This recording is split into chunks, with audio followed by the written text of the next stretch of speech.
Chapter 1. Rebirth of the Bodhisattva. Once upon a time, there was a very righteous king. He had a lovely queen who gave birth to a beautiful baby. This made the king very happy. He decided to give his son a name that might help him in later life. So he called him Prince Goodspeaker. It just so happened that the prince was no ordinary baby. This was not his first life or his first birth. Millions of years before, he had been a follower of a long-forgotten teaching Buddha, a fully enlightened one. He had wished with all his heart to become a Buddha, just like his beloved master. He was reborn in many lives, sometimes as poor animals, sometimes as long-living gods, and sometimes as human beings. He always tried to learn from his mistakes and develop the 10 perfections. This was so he could purify his mind and remove the 3 root causes of unwholesomeness, the poisons of craving, anger, and the delusion of a separate self. By using the perfections, he would someday be able to replace the poisons with the 3 purities: non-attachment, loving-kindness, and wisdom. This great being had been a humble follower of the forgotten Buddha. His goal was to gain the same enlightenment of a Buddha, the experience of complete truth. So people call him Bodhisattva, which means enlightenment being. No one really knows about the millions of lives lived by this great hero.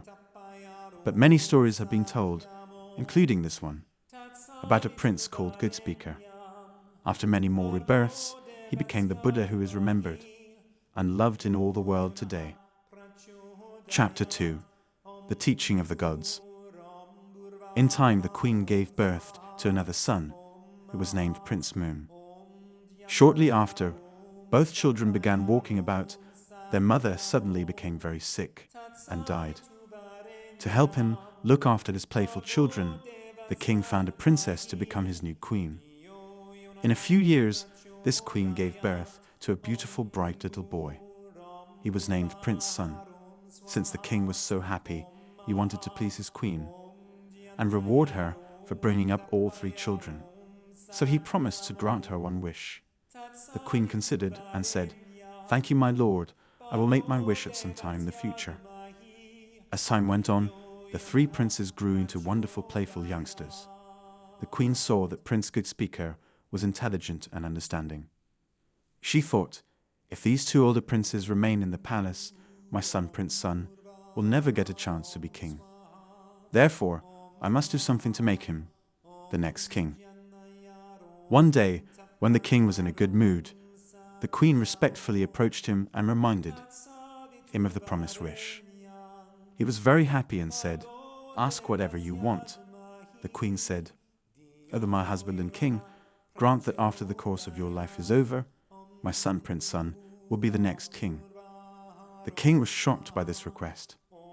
He became angry and said, "My first 2 children are like bright stars. How can I give the kingdom to my 3rd son? All the people will blame me. That cannot be done." The queen kept silent. As happy as the king had been, he now became just as unhappy. He was afraid and filled with doubt. He suspected that the queen might destroy his firstborn children by some wicked means. He decided that he must make sure his children were safe. Secretly, the king called Prince Goodspeaker and Prince Moon to him. He told them of the queen's dangerous desire. He suddenly said that the only safe thing for them to do was to leave the kingdom.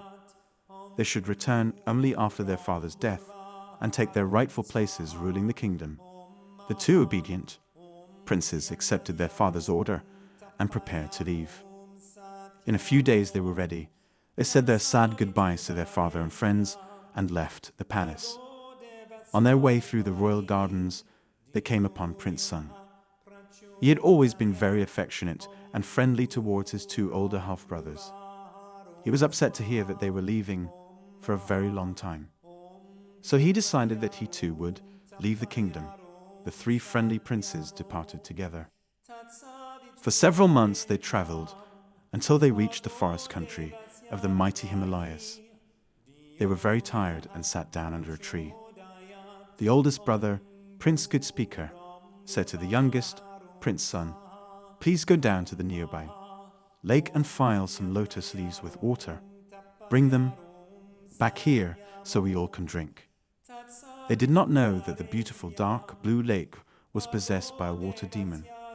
He was permitted by his demon ruler to eat any beings that he could convince to go into the water. There was also one condition. He could not eat anyone who knew the answer to the question, "What is the teaching of the gods?" When Prince Sun arrived at the shore of the lake, being dry and dirty and tired, he went directly into the water without any investigation. Suddenly, the water demon rose up from under the water and captured him. He asked him, "What is the teaching of the gods?" Prince Sun said, "I know the answer to that. The sun and the moon are the teachings of the gods." "You don't know the teaching of the gods as you belong to me," said the water demon. Then he pulled Prince Sun under the water and locked him up in a deep cave. Since Prince Sun was delayed, Prince Goodspeaker asked the second brother, Prince Moon, to go down to the lake and bring back water and lotus leaves. When he got there, he too went directly into the water without examining. Again the water demon appeared, grabbed him and asked, "What is the teaching of the gods?" Prince Moon said, "I know the answer to that. The four directions, north, east, south, and west. These are the teachings of the gods." "You don't know the teaching of the gods, so you belong to me," replied the water demon. Then he locked up Prince Moon in the same underwater cave with Prince Sun. When both his brothers did not return, Prince Goodspeaker began to worry that they might be in some danger, so he himself went down to the beautiful dark blue lake. As he was a wise and careful person, he did not go directly into the water. Instead, he investigated and saw that there were two sets of footprints leading into the lake, but not coming out again. To protect himself, he got his sword and bow and arrows ready. He began to walk around the lake. Seeing that this prince did not go straight into the lake, the water demon appeared to him disguised as a humble villager. He said to him, "My dear friend, you look tired and dirty from much walking. Why don't you get into the water and bathe, drink, and eat some lotus roots?" Remembering the one-way footprints, Prince Goodspeaker said, "You must be some kind of demon disguised as a human. What have you done with my brothers?" Surprised at being recognized so quickly, the water demon returned to his true ferocious appearance. He replied to the wise prince, "By my rights, I have captured your brothers." The prince asked, "For what reason?" "So that soon I can gobble them up." The demon answered, "I have permission from my demon ruler to eat all those who go into this lake who do not know the teaching of the gods. If anyone does know the teaching of the gods, I am not allowed to eat him." The prince asked, "Why do you need to know this? What is the advantage to a demon like you to know the teaching of the gods?" The water demon replied, "I know there must be some advantage to me." "Then I will tell you what the gods teach," said Prince Goodspeaker, "but I have a problem. Look at me. I am covered with dust and dirt from traveling. I cannot speak about wise teachings in this condition." By now, the water demon realized that this prince was especially wise. So he washed and refreshed him.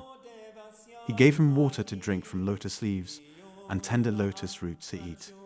He prepared a comfortable seat for him, decorated with pretty wild flowers. After laying aside his sword and bow and arrows, enlightenment being sat on the adorned seat, the ferocious demon sat by his feet, just like a student listening to a respected teacher. Prince Goodspeaker said, "This is the teaching of the gods. You should be ashamed to do unwholesome deeds. You should be afraid to do unwholesome deeds. You should always do wholesome deeds that bring happiness to others and help mankind. Then you will shine with the inner light of calm and peacefulness." The water demon was pleased with this answer and said, "Worthy prince, you have completely satisfied my question. You have made me so happy that I will give you back one of your brothers. Which one do you choose?" Prince Goodspeaker said, "Release my younger brother, Prince Sun."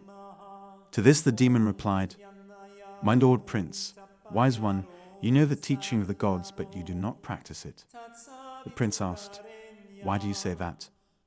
The demon said, "Because you leave the older one to die and save the younger, you do not respect elders."